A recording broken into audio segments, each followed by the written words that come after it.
where one of the challenges come from, and what really, again, sparked this research angle, is learning that a lot of the symptoms can coincide with a lot of other health issues. So for instance, when we talk about like the emotional, psychological symptoms that a dysregulated nervous system can extend, we talk about the anxieties, depressions, irritability, mood swings, difficulty concentrating, problems with just overall memory. How many of our young people, like, they go to school and then you ask them, what did you do last week? And they're like, not too sure, right? So the lapse in memory. Then you have the challenges where we don't pay attention to the heart rate, our blood pressure fluctuation, how all these things happening, right? If you're dysregulated, and how not only does a dysregulated nervous system come with a lot of symptoms that echo a lot of other health issues, but these symptoms can very well propel folks into a space to develop health ailments.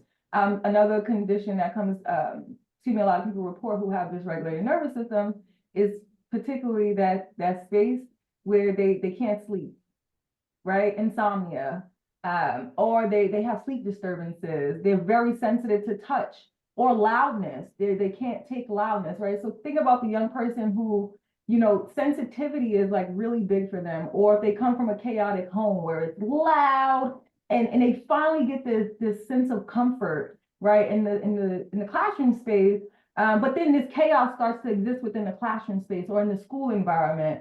How is this now impeding that young person's ability to regulate, right? If your heart rate begins to fluctuate, right, whatever the symptoms are that you may particularly develop when you are in this heightened state, what does that look like with learning? If I am in a space that is too loud and I cannot tell my educator that this is how I feel, this is what I need, because I cannot identify what I'm feeling. I don't know what's happening, but I know that this sensory is an overload, right? And if I couple that with the fact that I didn't get any sleep last night, I'm continuing to spiral, right? Because I didn't get any sleep last night, and now if I didn't sleep well, this sound is bothering me. I didn't eat well either, right? Because if we bring in other intersections of the reality of our young people, if I didn't have a good proper breakfast, if I didn't have a proper dinner, all of these begin to come into play. I may become hypervigilant because of whatever traumas that I may have experienced or the young person may have experienced.